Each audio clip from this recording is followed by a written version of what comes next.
Hey team, it's Kendall. Just wanted to share some useful tips for the BD surgical clippers that we're now utilizing.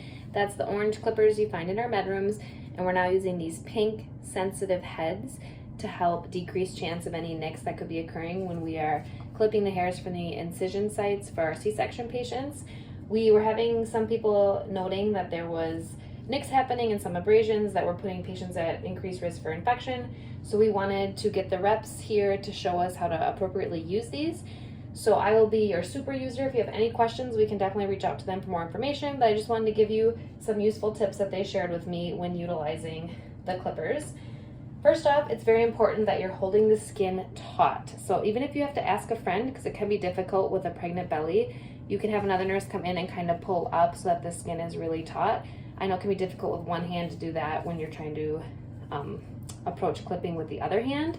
So you can always consider having someone else help you, but it's very important that we're holding the skin taut with one hand while clipping with the other to ensure a smooth surface for clipping. This is especially important when clipping areas with loose skin.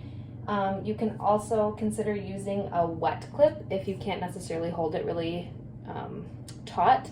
And you can utilize surgical lube for that, they mentioned, as well as actually just wetting the clipper head and helping clip with a little bit of lubrication having this wet. Those are options for you.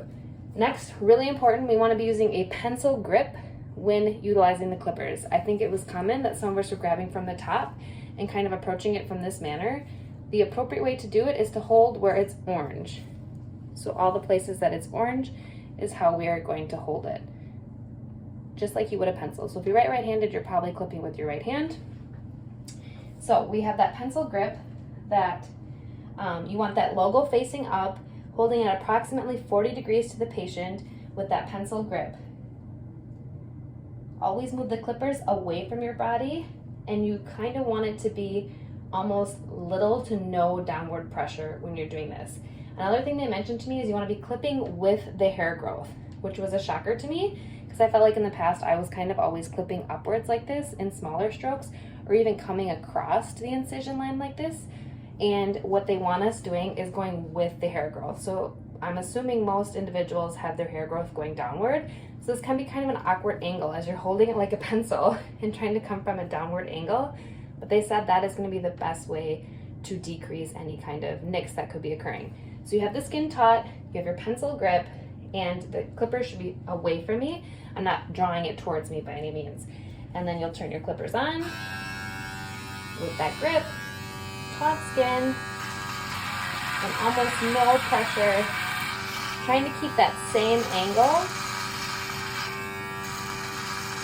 with a downward swipe. I can't get too close to the silicone model here, so obviously not the best job when it comes to being super close to the incision line. But they also mentioned to try to keep it at a slow and steady pace and not rushing and trying to vigorously go back and forth as a recommendation.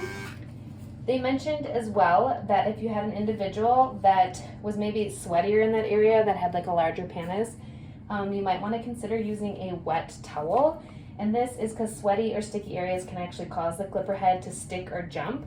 And by actually wetting it first and kind of removing some of those debris, you will have better luck to get that nice clean clip. So as you know, to remove the stubble after this, we use our little mitts and go back in there and pick up what's left here. And then a really interesting fact that they shared with us, to remove the clipper, it goes right into the sharps like this, but this can be run underwater and it actually can be submerged in water for up to 30 minutes. So you could run it right underneath the faucet in the patient's room and it'll get rid of all those little hairs that always get stuck in there, which is brilliant. Then clean it with a cavi wipe, wait for it to dry, and then it can be returned to the medroom. So just remember these tips when you're next using the clippers. Hold that skin taut, use the pencil grip, clip with the hair growth, and try to push the clippers away from you with little to no downward pressure, and try not to change your angles. And then if needed, you could always consider using a wet towel to get that wet, lubricated surface as well. If you do have any questions, feel free to reach out.